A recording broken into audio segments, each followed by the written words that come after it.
17, chapter 18. You can gradually change your vibrational frequency.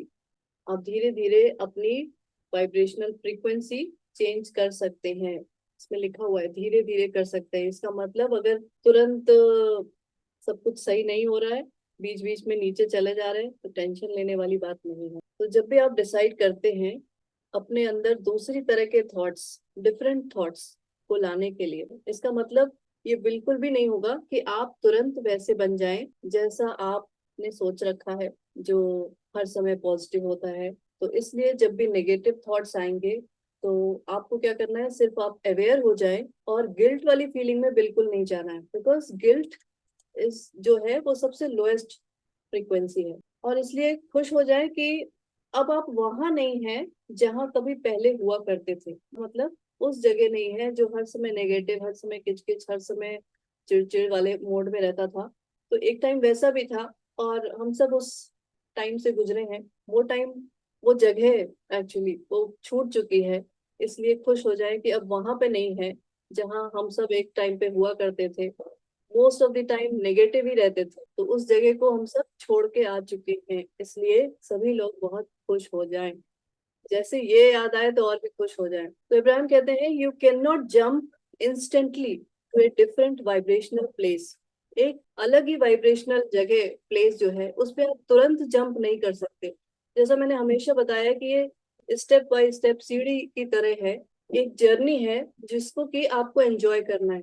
Her steps जो आप ऊपर चढ़ रहे हैं, ले रहे हैं, उसको एंजॉय करते रहना है। अच्छा चलो, कई बार क्या होगा, एक चीज आपने देखी होगी, ऐसा नोटिस किया होगा कि आपको कुछ लोग ऐसे नेगेटिव मिलते होंगे, जो कि आपने उनकी सारी बातें सुन ली।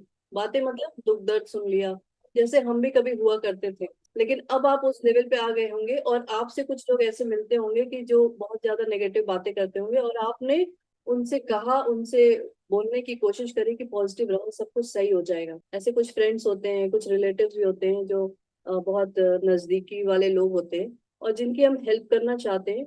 हम बताना चाहते हैं कि भाई अगर आप पॉजिटिव रहोगे तो चीजें चेंज हो सकती हैं। लेकिन पता है क्या, हम उनकी हेल्प ऐसे नहीं कर सकते। आप सबको पता होगा कि आपने कहा और वो इस बात को मानने को तैयार ही नहीं होते कि ऐसा कैसे हो सकता है। भाई मेरे पास इतनी प्रॉब्लम है, इतनी मुसीबत है, और आप कह रहे हो कि मैं पॉजिटिव हो जाऊं और सारी चीजें सही हो जाएंगी। पता है क्यों? बिकॉज उनका लॉ ऑफ अट्रैक्शन उनके लिए काम कर रहा होता है। उनकी जो नेगेटिव थॉट्स होती हैं वो और नेगेटिविटी ही अट्रैक्ट कर रही होती है। तो उनको वो एक भी पॉजिटिव थॉट मिलेगी ही नहीं। कोई चीज ऐसी मिलेगी ही नहीं कि जिसको लेके उनके मन में कुछ पॉजिटिव आए। और पता है क्या, लेकिन आप क्या कर सकते हैं, अगर आप सच में चाहते हैं ऐसे लोगों की हेल्प करना, कि उनके साथ कुछ अच्छा हो, तो आपको उनसे बार बार मिलते रहना होगा, बात करते रहना होगा। मिल नहीं सकते तो एटलीस्ट बात करना होगा। और हो सकता है शुरुआत में कुछ सेकंड्स के लिए उनके दिमाग में वो पॉजिटिव थॉट आए, और अगर एक सेकंड के लिए भी आ गई ना, दैट मीन्स उस टाइम उनका लॉ ऑफ अट्रैक्शन वही काम करेगा। और आप समझिए कि एक सेकंड के लिए आई है तो कल 2 सेकंड के लिए, कल परसों 1 मिनट के लिए, और धीरे धीरे वो भी सीढ़ी चढ़ना शुरू कर देंगे। तो शुरुआत हमेशा एक थॉट से ही होगी। अगर किसी की हेल्प करना चाहते हैं, या अपना ही आपने अपनी जर्नी देखी होगी, तो वो भी ऐसी ही थी कि एक टाइम था हर समय नेगेटिव रहना, किचकिच करना। लेकिन एक थॉट भी अगर पॉजिटिव आपने उनके अंदर डाल दी तो उनकी वाइब्रेशंस चेंज हो ही जाएंगी। स्लोली स्लोली इवेंचुअली उनमें चेंज आएगा धीरे धीरे। और उसके बाद उनको भी ये समझ में आएगा, एक टाइम वो भी आएगा कि उनको भी समझ में आएगा कि नेगेटिविटी में कुछ भी नहीं रखा है, पॉजिटिव रहते हैं तो पॉजिटिव चीजें होती हैं। और ऐसा समझने के बाद ही वो जानबूझ के वैसी थॉट्स क्रिएट करने लगेंगे। और ये मैंने दूसरे का एग्जाम्पल इसीलिए दिया है कि दूसरे को हम ज्यादा अच्छे से समझ सकते हैं, लेकिन हमारे साथ भी यही कुछ हुआ रहता है। जब हम नेगेटिविटी में रहते हैं और कोई कहे अगर हमसे कि भाई पॉजिटिव हो जाओ सब सही हो जाएगा, तो सोच भी नहीं सकते कि पॉजिटिव हो जाए और सब सही हो जाएगा, ऐसे कैसे होगा। तो कोई भी एक बार समझ गया कि अपने इमोशंस को समझकर अपनी वाइब्रेशंस को चेंज कर सकते हैं, और तभी हम कॉन्शियसली क्रिएट कर सकते हैं। अपने इमोशंस को समझकर अपने वाइब्रेशंस चेंज कर सकते हैं। इमोशंस को समझना मतलब हमारे अंदर क्या चल रहा है, आपके अंदर इस समय कैसी फीलिंग आ रही है। हो सकता है कुछ लोग कहें हाँ ठीक है, बस ओके ओके आ रही है, ऐसा भी है ना। कई बार ऐसा होता है कि हाँ कुछ नहीं है, ना ज्यादा अच्छा ना कुछ बुरा, बस ठीक है, बस चल रहा है, ऐसे ही कट रहा है। कट नहीं, कट तो नेगेटिव हो जाए, बस ओके ओके हो रहा है। तो जो ओके ओके हो रहा है वो भी समझ जाए, वो भी ठीक नहीं है। Okay okay is not good. चलो ये तो पहले भी बात हो चुकी है। तो कहने का मतलब ये है कि ये सारा काम जो है धीरे धीरे धीरे धीरे ही होता है। आप सीढ़ी चढ़ते हैं और बस यही ध्यान रखना है कि ये ऐसी सीढ़ियां हैं जिसका कोई एंड नहीं है। आप ये ना सोचना कि हाँ मैं इस सीढ़ी पे आ गया, मुझे सब कुछ पता चल गया, अब तो बस हो गया। जहां ये सोचा वहां तो फिर नीचे ही गिरना है। तो इस सीढ़ी का एंड नहीं है। इससे हमें क्या समझ में आता है कि हर दिन हमें नया, एक जिसे कहते हैं नया प्रयास करना है, हर समय ट्राई करते रहना है और ऊपर, क्योंकि हर लेवल का एक नेक्स्ट लेवल जरूर होता है। तो आपको लगातार चढ़ते जाना है। तो कोई बात नहीं अगर बीच बीच में एक दो सीढ़ी नीचे भी आ गए ना, तो कोई बात नहीं, फिर से पूरे एक्साइटमेंट के साथ ऊपर चढ़ना है और सारी मेहनत इसमें ही करनी है, इसमें ऊपर चढ़ने में। और मेहनत का फल क्या होता है? जो भी होता है आप सबको पता है। और इसी में ही यही है बस स्ट्रगल, यही स्ट्रगल है। जैसे मैंने उस दिन कहा था ना, जीवन स्ट्रगल नहीं है, लाइफ। और तो ये स्ट्रगल है, ऊपर चढ़ना। हर दिन एक ऊपर स्टेप उठाना ही स्ट्रगल है। इसी में जंग है और ये हर मोमेंट की लड़ाई है। और अभी तक आपके दिमाग में आ रहा होगा, अभी कल तक तो कह रही थी कि कोई लड़ाई नहीं है, कोई जंग नहीं है, सब कुछ बहुत इजी है। सब कुछ इजी इधर हो जाएगा आउटसाइड एनवायरनमेंट में। लड़ाई से हर समय करनी है। जैसे मैंने ये भी कहा था कि सुबह उठो और लड़ाई करना शुरू कर दो। जब तक सोते नहीं हो तब तक लड़ाई करते रहो। किससे? खुद से। तो हर पल की लड़ाई करेंगे और खुद से ही खुद को जीतना है। बिकॉज दूसरा कोई नहीं है, सिर्फ और सिर्फ आप ही हैं। तो you have to reach for the best feeling. हर समय इस कोशिश में रहेंगे कि इससे अच्छा और क्या हो सकता है, इससे अच्छी और कौन सी फीलिंग हो सकती है। ये नहीं कि क्या अच्छा और मिल सकता है, क्या अच्छा ये हो सकता है। बाहर आउटसाइड एनवायरनमेंट पे इतना फोकस नहीं करेंगे कि हमें क्या मिल गया क्या नहीं मिल गया। वो तो मिलता रहेगा, उसकी बात अलग है। लेकिन फोकस क्या रहेगा, इससे अच्छी और कौन सी फीलिंग हो सकती है। और इसके लिए इसीलिए कहा जाता है कि जब ऐसे लोगों के साथ रहना जरूरी होता है, मतलब रहना नहीं इन द सेंस कि अपना मिलते जुलते रहना जरूरी होता है, जो इसी तरह के सेम वाली माइंडसेट वाले लोग हों, उनके जो थॉट वाइब्रेशंस हैं उनसे आप मोटिवेट होते हैं और आपको ऊपर चढ़ने में हेल्प मिलती है। तो जब भी आप न्यू थॉट को चूज करते हैं तो क्या होता है, न्यू इमोशंस जनरेट होते हैं। जैसे ही कोई नया थॉट आया, नए इमोशंस जनरेट होते हैं। इसलिए आपको ये कहना चाहिए, you should say, I will deliberately choose my thoughts so that I can feel better. मैं जानबूझकर उस तरह के थॉट्स को चूज करता हूँ, करती हूँ, जिससे कि मेरे अंदर अच्छी फीलिंग आए। तो ऐसे थॉट्स को चूज करेंगे जिससे बेहतर और बेहतर और बेहतर महसूस करें। और ये डिसीजन आपको लेना होगा। दूसरा तरीका है, खुद से ये कह सकते हैं कि I want to feel good, so I will try to feel good by choosing a thought that does feel good. Main मकसद आपका फील गुड। तो it's always always your decision, सिर्फ आपका ही डिसीजन है। एक चीज और समझने वाली बात है कि आपका अलग से ऐसा कोई टाइम नहीं आएगा और किसी का भी नहीं आएगा कि अब सब कुछ हो गया या कुछ ऐसा मिल गया या कुछ भी ऐसा हो गया जिसके बाद आप उस फीलिंग पे पहुंचेंगे। ये आपको पहले से ही चूज करना पड़ेगा। हर समय, every moment you have to choose कि आपके अंदर कौन सी फीलिंग आए, है ना। कुछ ऐसा नहीं हो जाएगा कभी कि आपको वो स्टेट मिल जाएगा, ब्लिसफुल स्टेट मिल जाएगा। वो आपको लेना पड़ेगा, वो आपको, आपका डिसीजन होगा। और डिसीजन लेने के बाद सिर्फ आपको अवेयर रहने की जरूरत है। बिकॉज देखिए लाइफ में दोनों ही चीजें आपको दिखाई देंगी। मतलब क्या है, अगर नमक है तो चीनी भी होगी, है ना। और कड़वा भी होगा। तो ऐसे समझे कि अगर कड़वा आपने किसी तरह, मतलब कभी ऐसा गलती से भी खा लिया है, तो आपको करना क्या होगा? या तो उस कड़वेपन को एंजॉय आदमी करने लगता है, नहीं तो फिर क्या करता है, उसको हटाने के लिए क्या करता है, कुछ मीठा खा लेता है या कुछ भी ऐसा करता है ना। उस चीज को लेके हर समय परेशान तो नहीं रहता। इसका मतलब बस यही है कि अगर आप सीढ़ी नीचे उतर आए हैं तो परेशान होने की जरूरत नहीं है। कुछ ऐसा करिए कि फिर से वापस उस स्टेट में पहुंच, मतलब ऊपर चढ़ना शुरू कर दीजिए। So a good way to feel your way up this vibrational emotional scale to always be reaching for the feeling of relief. अब ये आ गई बात रिलीफ। रिलीफ मतलब एक ऐसा सेटिस्फेक्शन वाली फीलिंग उसको क्रिएट करना है। इसलिए जो ये वाइब्रेशनल इमोशनल स्केल है, इमोशनल स्केल वो यही है, this is the emotional guidance scale. तो ऊपर चढ़ने के लिए सेटिस्फेक्शन वाली जो फीलिंग है, रिलीफ वाली फीलिंग है, उसको जनरेट करना बहुत जरूरी है। कब? जब आप थोड़ा भी नीचे जाएं तो। और ये फीलिंग्स कब आपको मिलेंगी? जब आप सारी जो रेजिस्टेंट थॉट्स है कि ये कैसे होगा, ये क्यों नहीं हो रहा, ये कब होगा, इसको रिलीज कर देंगे, इसको अपने दिमाग से हटा देंगे। ये कब होगा, कैसे होगा, क्यों नहीं हो रहा है, ये सारे जो क्वेश्चंस इस तरह के आते हैं ना, इसको जब हटा देंगे तो फिर आप एक रिलीफ वाले, एक सेटिस्फेक्शन वाले इमोशन में आ जाते हैं। उस टाइम क्या होता है कि आप अलाउ करते हैं किसको? उस स्ट्रीम को, जो कि यूनिवर्स से, जो कि सोर्स एनर्जी से आपके पास आ रही है, और सारा काम वही करने वाले हैं, आप कुछ करने वाले नहीं हैं। आपने बस डिजायर क्रिएट करी, और उसके बाद आपको क्या करना है, वो जो रेजिस्टेंट जितनी भी आप ये कर रहे हैं कि कैसे कब क्या, उसको खींच लीजिए, हटा लीजिए, और काम वो करने वाला है उसको करने दीजिए, उसको अलाउ करिए। तो पता है, अच्छा ये जो रिलीफ वाली फीलिंग है, सेटिस्फेक्शन वाली फीलिंग है, इसमें तो नहीं लिखा लेकिन मैं आप सबको बताऊं कि ये कैसे आती है, थ्रू ग्रैटिट्यूड। जब हम ग्रैटिट्यूड की प्रैक्टिस करते हैं, आप सबने देखा होगा, ग्रैटिट्यूड की प्रैक्टिस करी होगी, तो ये सेटिस्फेक्शन वाली फीलिंग आपके अंदर जनरेट हुई होगी।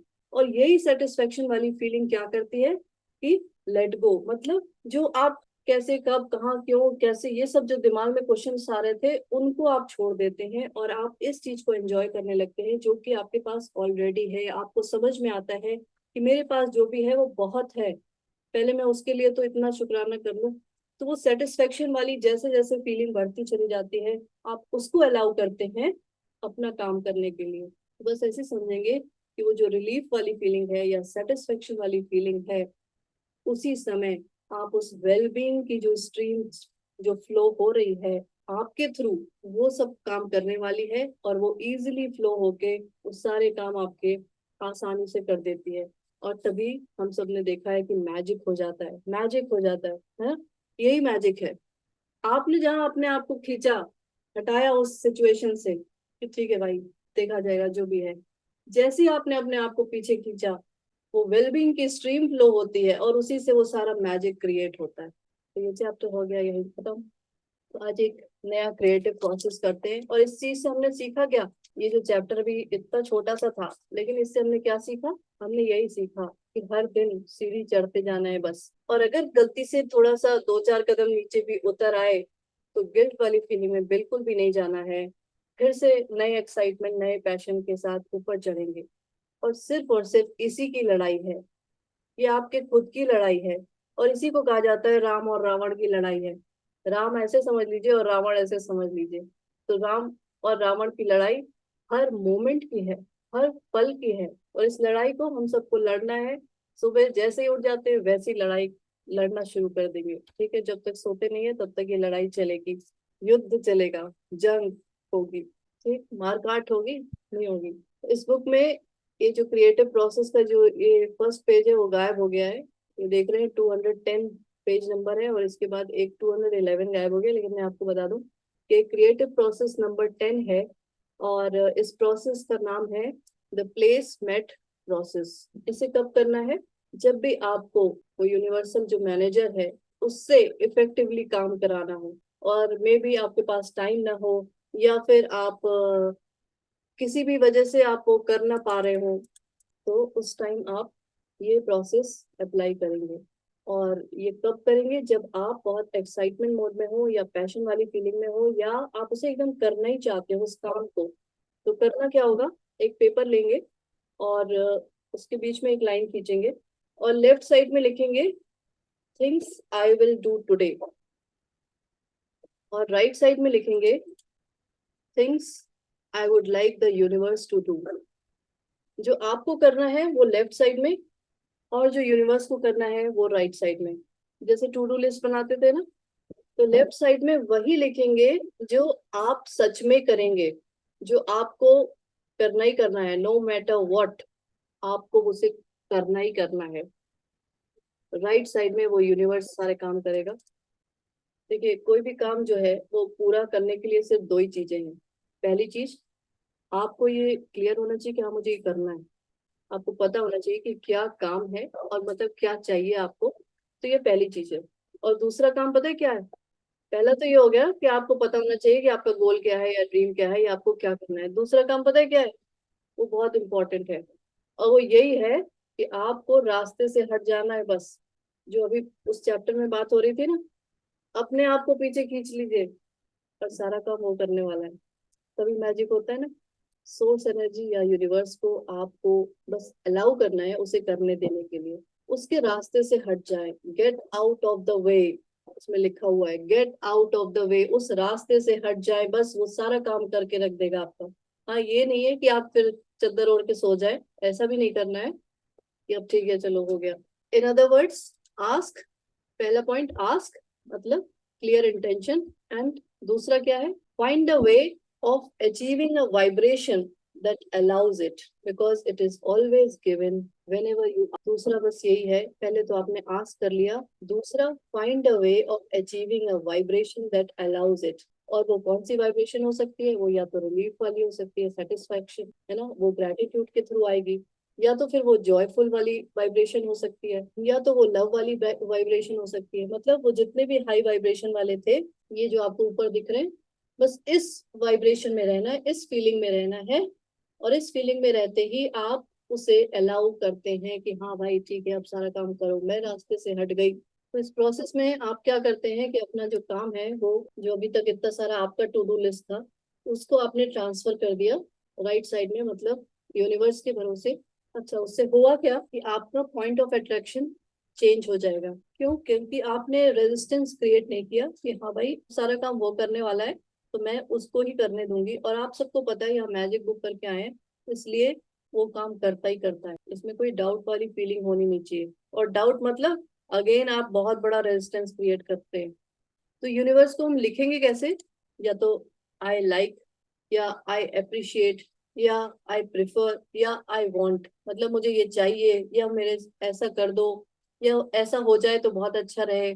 इस तरीके से, जैसे मैं आपको एक एग्जांपल दिखाती हूँ। मैंने आज से 2 साल पहले ऐसा किया था, और ऐसा काम किया था जो कि आप लोग देखेंगे तो हंसेंगे। एक्चुअली दिखाई तो नहीं देगा, फिर भी मैंने ऊपर लिखा है टू डू लिस्ट, और यहाँ लिखा है फॉर मी, और यहाँ लिखा है फॉर यूनिवर्स। और इसमें पहला पॉइंट पता है क्या मैंने लिखा है? और ये मैंने क्यों लिखा है मैं बता दूं कि मेरी मॉम की हेल्थ थोड़ी ठीक नहीं थी। आज से करीब 2 साल पहले की बात है, और उस टाइम मैं यहाँ बैठे बैठे ऐसा कुछ नहीं कर सकती थी। तो मैंने क्या लिखा है फॉर मी में? I will give thanks for my mom's health. मेरा काम क्या होगा?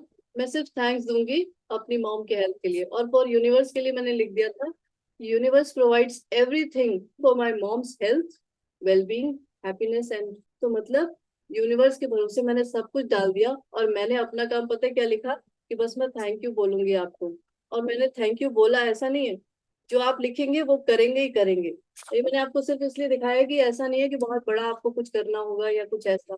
मैंने सिर्फ और सिर्फ ये लिखा कि मैं थैंक यू बोलूंगी, और यूनिवर्स वो सारी चीजें प्रोवाइड करेगा हेल्थ के लिए, परफेक्ट हेल्थ के लिए। और ये आज से 2 साल पहले की बात है, और ये चीजें तो हो गई, लेकिन ये पुरानी कॉपी बाहर निकली हुई थी, इसलिए मैंने आप सबको दिखा दिया। तो कितना इजी हो सकता है हर चीज, विदाउट एनी डाउट। डाउट नहीं करना है कि अच्छा ऐसा भी होगा, मैं सिर्फ थैंक यू बोलूं और वहां कोई बैठ के किसी कुछ भी इंतजाम करके किसी की हेल्प ठीक कर दे। ऐसा हो सकता है, होता है ऐसा। और यूनिवर्स को एक ही बार बताना है, ऐसा नहीं कि रोज रोज आप उसको वो करते रहें। किया नहीं किया, अब कब करोगे, ऐसा कुछ नहीं करना है, ठीक है। तो बार बार उससे नहीं बताना है। आपने एक बार लिख दिया, और वो उसका काम है वो सारा इंतजाम करके, इंतजाम मीन्स अपनी साजिशें करेगा, और आपके लिए वो सारी चीजें क्रिएट कर देगा, उस तरह के सर्कमस्टेंसेस जिससे कि वो काम हो जाए। तो लेफ्ट साइड में क्या लिखना है? Your plans to take action on that day. और राइट साइड में what you would like the universe to act upon. Universe को आप क्या करवाना चाहते हैं वो लिखना होगा, और इधर लेफ्ट साइड में आप क्या करेंगे वो लिखना होगा। ठीक है, ये चैप्टर होता है यही खत्म, क्रिएटिव प्रोसेस। किसी को कुछ पूछना है, कुछ कहना है? मजा आ गया? मजा आ गया। यस दीदी। मैम एक दिन का गोल नहीं लिखना है ना, लॉन्ग टर्म गोल, एक मतलब विश। दिन एक दिन का भी लिख सकते हैं, जैसे टू डू लिस्ट बनाते थे वैसे भी लिख सकते हैं। और ये मैंने इसीलिए आपको दिखाया है कि ये ऐसा काम नहीं था कि एक ही दिन का था, है ना। ये मैंने आपको इसीलिए दिखाया, बताया कि एक दिन का काम नहीं था ये, लेकिन फिर भी ये मैंने लिखा। और भी मैंने इस तरह के बहुत सारी चीजें लिखी हैं जो कि बस मैंने, सच में काम चोरी है वैसे, तो बस मैं थैंक यू बोल दूंगी, मेरा सारा काम कर दे रहे।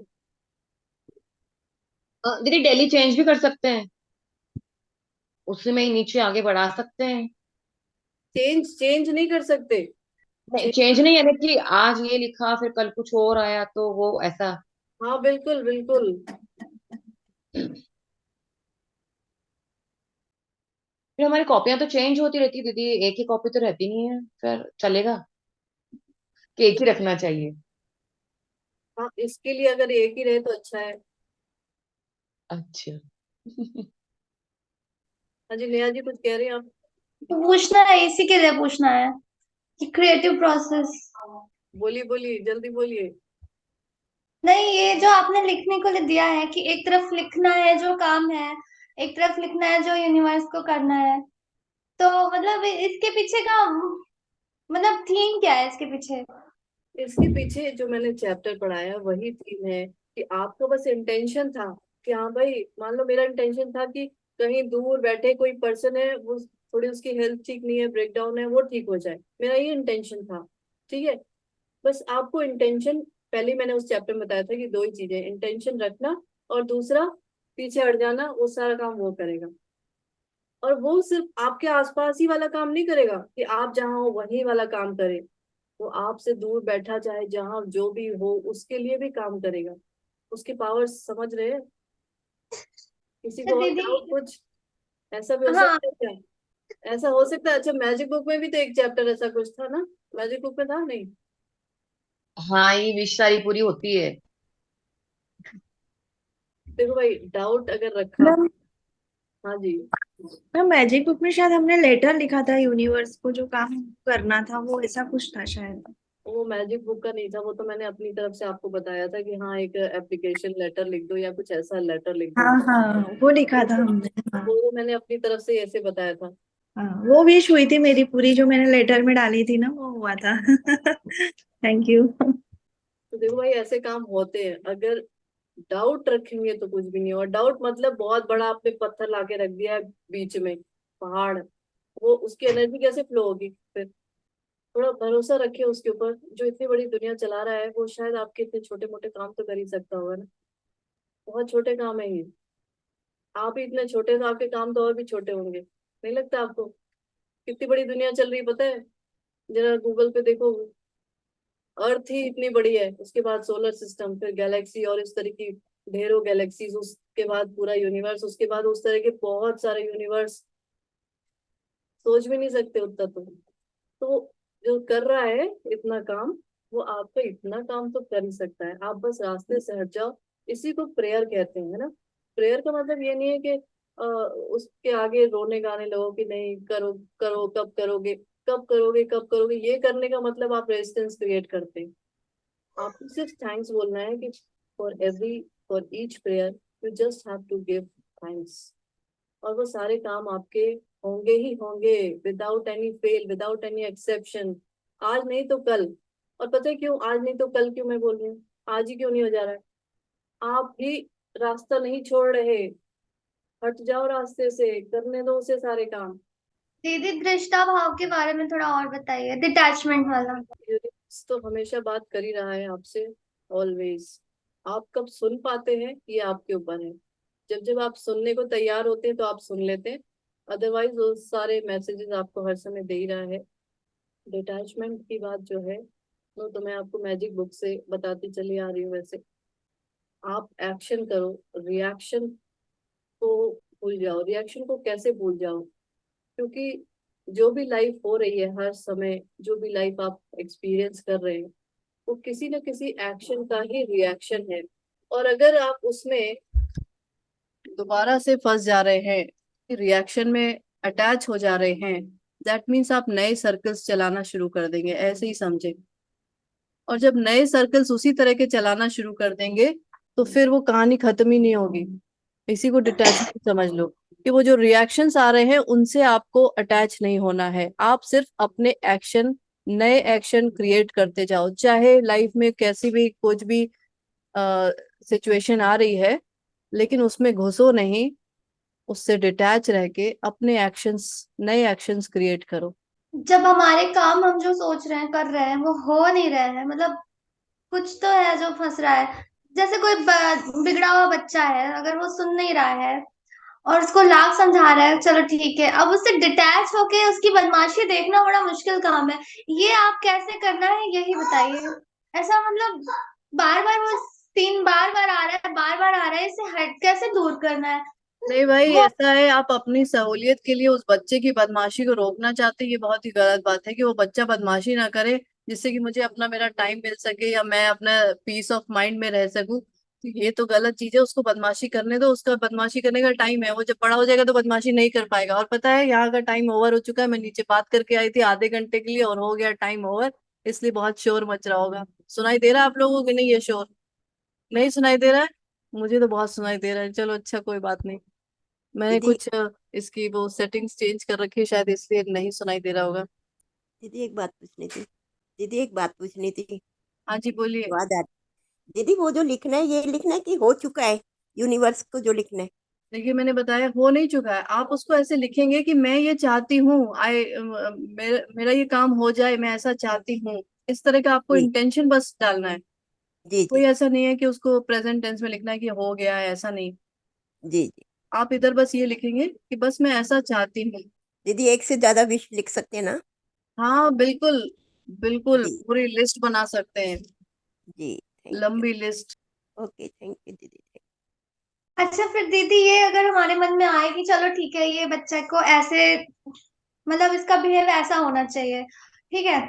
बच्चे के लिए इसलिए पूछते हैं क्योंकि मेरे दिमाग में कुछ जो सीन है वो और कुछ नहीं समझ में आ रहा है, बार बार ये ज्यादा आसान लग रहा है। तो वो बच्चा है और वो बार बार कुछ ऐसा कर रहा है जो उसके लिए भी खराब है, उसको भी हार्म करेगा, और वो नहीं सही हो रहा है। तो अब यहाँ पे डिटैचमेंट कैसे, मतलब डिटैच कैसे होना है कि चलो मना कर दिया, अब वो बच्चा, हम लोग को दिमाग में ये रखना है कि ये चीजें हो जाएंगी, कुछ नहीं गड़बड़ होगी, एकदम सीधा हो जाएगा अपने आप ही, ये ऐसा टाइम लगेगा। देखिए ऐसा है कि बच्चा अगर कोई बदमाशी कर रहा है, हो सकता है ऐसा काम कर रहा हो जो उसे नहीं करना चाहिए, उसके लिए बहुत ही हो सकता है कि ऐसा काम कर रहा हो जो कि उसके लिए भी सही ना हो, है ना। कई बार ऐसा हो जाता है कि बच्चे इस तरह की हरकतें करने लगते हैं जो उसके लिए भी सही ना हो, और उस केस में आप उसको मना करो। मैं ये कभी नहीं कहती कि कुछ ऐसा हो रहा है तो आप बोलो ना, उसे मना ना करो, उसे सही बातें ना सिखाओ, ये सब तो करो ही करो, लेकिन अपने अंदर उस चीज को हर समय लेके रखना और उसको उसी नजर से देखना कि ये कितना खराब हो रहा है, इसका हर दिन ऐसे ही बिहेव करता है या जो भी कर रहा है। आप उससे अभी कुछ बोल नहीं रहे, लेकिन आप उसकी तरफ देख भी रहे हो तो यही सोच रहे हो, मैं अभी आपको समझ जो पा रही हूँ, आप बच्चे को देख भी रहे हो तो आपके अंदर वही चल रहा है कि ये बच्चा कितनी बदमाशी कर रहा है, ये किस तरह से बात करने लगा, जो भी है, जो भी उसकी आपको क्वालिटीज दिखाई दे रही हैं, उस पे फोकस ना करके आप अपने ऊपर फोकस करो, जैसा आप चाहते हो अपने बच्चे को, कि हाँ मेरा बच्चा मेरी बात माने या अच्छे उस पे चले, यही समझ लो। मेरी बात क्या माने, मतलब जो उसके लिए अच्छा हो वो करे, उस उन चीजों को अपने दिमाग में लेकर आए। और इसीलिए मैंने कहा ना कि हर मोमेंट की लड़ाई है, यही लड़ाई राम रावण की है। आप देख भी रहे हो, सोच भी रहे हो, तो अंदर क्या चल रहा है, वही चीजें तो नहीं चल रही, वही नेगेटिव चीजें, ये कैसा हो गया, ये खराब है, ये सिचुएशन खराब है, ये पर्सन खराब है। इसलिए मैंने कहा कि देखने का, देखना भी एक कर्म है वैसे, मैं बता दूं, अपना परसेप्शन चेंज करना होगा। परसेप्शन क्या, कि मान लो अगर बच्चा बदमाशी कर रहा है, आपने उसको मना कर दिया, रोक दिया, लेकिन उसके बाद अपने अंदर वही चीजें नहीं चलानी है। और इसके लिए मैंने आपको एक अलग क्लास, वो पूरा टेलीपैथी वाला भी बताया था कि उस तरह से आप कर सकते हैं। उसको करके तो देखो, बहुत ज्यादा वो उस पर इम्पैक्ट आएगा। दीदी मेरी बेटी बीमार हो गई थी और 12-15 दिन से उसको फीवर आ रहा था, तो टेलीपैथी वाला मैंने किया था, ठीक तो हो गई वो। अब पता नहीं क्या वजह थी, कैसे ठीक हुई, दवा से हुई है, दवा तो काम नहीं कर रही थी 10 दिन तो बिल्कुल नहीं। लेकिन ना मेरा खुद भी ना टाइमिंग नहीं सेट होता है कि जब बच्चे सो रहा है तो वो करना है। ये पता चला हम लोग अच्छा, खुद भी और सो एक गए। चीज जब कोई काम हो जाए तो आप ऐसा डाउट ना लाएं कि पता नहीं कैसे ठीक हो गया, हो सकता है कि कुछ नया डॉक्टर मिल गया हो, नई दवा मिल गई। आपको मैं बताऊं, अगर आपका इंटेंशन आपने वो डाला है, तो आपको नहीं पता वो ठीक होने के लिए कौन सा नया डॉक्टर मिल जाएगा, कौन सी नई मेडिसिन मिल जाएगी। ये सारा काम पता है कौन कर रहा है? वही कर रहा है। और हमें क्या लगता है, नहीं वो नहीं कर रहा है, वो तो मुझे अचानक से कोई डॉक्टर मिल गया, अचानक से कोई नई दवा मिल गई, वो ये सब कैसे हो गया? वो सब वही कर रहा है। आपको बस, आप रिलैक्स रहो, इतना ज्यादा टेंशन ना लो। ऐसा वैसे बहुत लोगों के साथ हो जाता है जिनके छोटे बच्चे होते हैं और शायद वो अकेले रहते हैं या कुछ ऐसा है, तो ऐसा टेंशन वाली बात नहीं है। और हो सकता है अभी आपके पास एक ही बच्चे हो, जिनके दो दो तीन तीन बच्चे हों, उनसे पूछो क्या होता है। मतलब मैं बता रही हूँ। तो बच्चों का काम ही ये है कि परेशान करना, वो नहीं करेंगे, वो इस तरह की हरकतें नहीं करेंगे तो वो, उनका डेवलपमेंट भी ठीक नहीं होगा। हाँ ठीक है, एक्सट्रीम केस का नहीं होना चाहिए, उसको आप जरूर मना करो, मैं ये भी नहीं कह रही, लेकिन अंदर रिलैक्स रहो, रिलैक्स रिलैक्स। अभी आज के चैप्टर में तो कोई डाउट नहीं है ना? ऐसा तो नहीं लग रहा है कि ऐसा भी हो सकता है? बिकॉज इन चीजों को समझना ज्यादा जरूरी, तभी आप इस पे काम कर पाओगे और तभी कुछ रिजल्ट्स मिलेंगे। दीदी मेरा एक क्वेश्चन है। हाँ तो बोलिए, तुरंत बोला करिए, 1 मिनट आप उसके बाद बोल के रुक क्यों जाए? अच्छा, आपकी बेटी है ना स्टोरी बुक ने, आपकी बेटी ने कोई बुक लिखी हुई है ना, ऐसा कुछ पता लगा है मुझे। हाँ, कई सारी बुक्स लिखी हैं। अच्छा, तो आपने वो बुक्स लिखने में उनकी हेल्प की थी कि ऐसे ही लिखा उन्होंने, अपने से ही लिखा है? मैंने कोई हेल्प नहीं करी थी, लेकिन मुझे ये जरूर पता था, मुझे बचपन से मैंने उसे देखा था कि उसको स्टोरी राइटिंग का बहुत मन था। मतलब वो जैसी मौका मिलता था कोई ना कोई छोटी मोटी स्टोरी लिखती थी। तो हमेशा बच्चों को ये देखते रहना चाहिए कि उनके अंदर की एक कोई ऐसी जरूर यूनिक कुछ ऐसा होता है। अगर आप उसे पकड़ पाए तो उसी समय उसको फिर आप कल्टीवेट करें, मतलब उस पे आप उसको मौका दें कि हाँ ठीक है चलो लिखो, तुम और लिखो, मतलब आपको उसको वो करना पड़ेगा। बाकी मैंने कोई हेल्प नहीं करी, वो अपने आप ही लिखती है। मैंने कुछ, आपने कोई हेल्प ही नहीं करी उसको, कुछ नहीं करा, कोई अच्छे अफर्मेशन नहीं दिए, कुछ नहीं दिया? मैंने कोई एफर्मेशन नहीं दिया, वो अपना मेरे से भी आगे, वैसे मैं बता दूं। अच्छा, तो हम लोग तो दे सकते हैं ना, अगर हमें कुछ पता चल रहा है कि हाँ कुछ ऐसा है, अच्छी चीज दिख रही है, जो आप कहती है ना कि फ्रिक्वेंसी मैच होती है तभी दिखता है अच्छा कुछ, तो उस समय हम उसे अफर्मेशन भी दे सकते हैं, उसे और थोड़ा पावर दे सकते हैं। या फिर यहाँ भी कुछ ऐसा है कि बच्चे का है, उसे अपने मन से करने दो, आप उसके बिल्कुल देखो, मैंने यही कहा है कि आप बस, आपके अंदर इंटेंशन होना चाहिए, जो उसके लिए बेस्ट हो वो हो। ठीक है, पहली चीज, किसी दूसरे के लिए आप डिसीजन मत लेने लगना। कई बार ऐसा होता है कि हम खुद नहीं बन पाए या कर पाए तो चलो अब मेरा बच्चा करेगा, वो बहुत ज्यादा बड़ा प्रेशर होता है, वो सब चीजें बिल्कुल गलत है। और वो प्रेशर बच्चा उसमें आके कर भी लेता है कई बार, लेकिन वो उसके लिए ठीक नहीं होता है, वो खुश नहीं रहता अंदर से। मेरे सामने तो मेरा ऐसा फील आता है कि कई चीज सारे जो मेरे मतलब ड्रीम्स रहे होंगे, कभी हमने कुछ सोचा रहा होगा, जो आप कहती है ना कि दिमाग में अगर आ गया तो वो है वहीं पर, तो फिर से सामने आ रहा है, हो सकता है वो बच्चे के थ्रू आ रहा हो, क्या ऐसा नहीं हो सकता? हाँ बिल्कुल ऐसा है। उस केस में क्या करना चाहिए? वही एफर्मेशन और ये सारी चीजें कर सकते हैं? देखिए मैं फिर दोबारा बताऊंगी कि कोई भी एफर्मेशन किसी और के लिए मत करिए, आप अपने लिए एफर्मेशन करिए। जितने भी एफर्मेशन होंगे, जितना भी काम होगा, वो सिर्फ और सिर्फ अपने ऊपर होगा, किसी और के लिए कुछ मत करिए। जो आपसे लोग जुड़े रहेंगे उनका ऐसे ही अच्छा हो जाएगा, अगर आप सही है तो। आप अपने अगर हाई वाइब्रेशंस में रहेंगे तो जो भी करेंगे, जो भी सोचेंगे ना किसी के लिए, सब कुछ होगा। और हम किसी दूसरे को लेके उसका एफर्मेशन लिखने लगे और पता चले वो उस तरह से बिहेव ना कर रहा हो, तो आपके अंदर और रेजिस्टेंस आ जाएगा। अरे मैं तो इतना लिख रही हूँ, इतना ये कर रही हूँ, 369 कर रही हूँ या जो भी कर रही हूँ, और वो तो ऐसे ही है, वो तो कुछ पढ़ ही नहीं रहा है। कई बार ऐसा होता है कि बच्चे, पेरेंट्स लिखने लगते हैं उसके लिए कि ये बहुत पढ़ रहा है, ये कर रहा है, वो कर रहा है, और उसको देख रहे हैं वो तो कुछ पढ़ ही नहीं रहा है। फिर आपको क्या क्या लग रहा है, आप किसके लिए काम कर रहे हो? दूसरे के लिए। दूसरे के लिए कोई काम नहीं होता। दूसरे का, अगर आप कुछ अच्छा करना चाहते हो, अपने गोल लिस्ट में जरूर लिख दो कि हाँ मुझे ऐसा ऐसा चाहिए, मेरा बच्चा क्लास में फर्स्ट आए या वॉट एवर, जो भी है। आपने अपने इंटेंशंस, अपने डिजायर्स में लिख लिया, वो बात अलग हो गई, बट सारा काम आपको अपने ऊपर करना है। हो गया। थैंक यू सो मच सभी को, bye bye, tata. Thank you ma'am. Thank you so much Thank you. दीदी। Thank you Thank ma'am. you. Thank you, ma'am. Thank thank you you. दीदी। Thank you, बहुत ma'am. बढ़िया class था। Thank you.